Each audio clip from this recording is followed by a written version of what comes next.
Welcome to Gainsborough, a small town with a mighty history. Nestled next to the River Trent, Gainsborough may be unknown to many, but it's seen some serious action over the years. Gainsborough is understood to derive from Old English and means Gains fortification, Gain meaning a personal name and Bur meaning a fortified place. In the 9th and 10th centuries, medieval sources say the area was occupied by the Gainus tribe. King Alfred the Great, the very first ruler of these green and pleasant lands, married a Gainus princess, Ellsworth, in 869 AD. Ethelred the Unready sits upon the English throne, a real and popular bloke which meant big trouble. A ruthless Viking king, Svein Forkbeard, got wind of the situation and seized the opportunity to invade. And where does he choose to camp his armies? You guessed it. After pilfering and plundering, Forkbeard seizes the throne on Christmas Day, declaring Gainsborough capital of England and Denmark. Yes, you heard it right, capital. Alas, Gainsborough's glory is but brief, and all that bad behaviour soon caught up with old Cutlerybeard, when just after 40 days he was murdered in his sleep, some say by a ghost. Gainsborough Old Hall, built by Thomas Burr and then owned by loads of other important dudes, is central to local history. Too much stuff happened here to mention it all, but let's fly through the highlights. Hauntings, home to the tortured soul of poor Elizabeth Burr, aka the Grey Lady. In this classic tale of forbidden love, Daddy Dearest unearths Elizabeth's plan to elope with a mere peasant. She is promptly locked away in the tower and soon dies from a broken heart. Here she roams, still searching for her lover.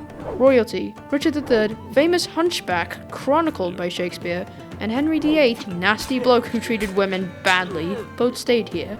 Scandal. Catherine Howard, Henry's wifey number 5, had alleged covert meetings with her lover while staying at the old hall.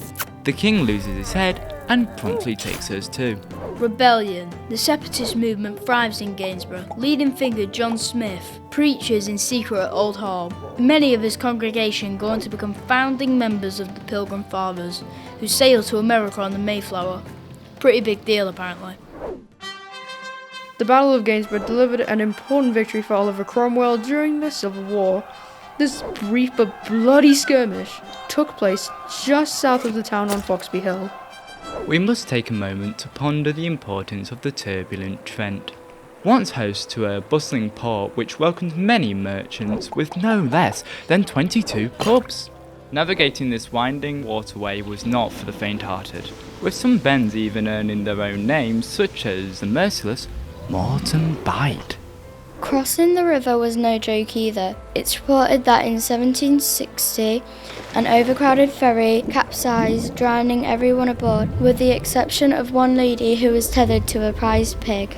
This brave piggy navigated the dangerous currents, pulling its owner to safety. Maybe pigs can't fly, but they sure can swim.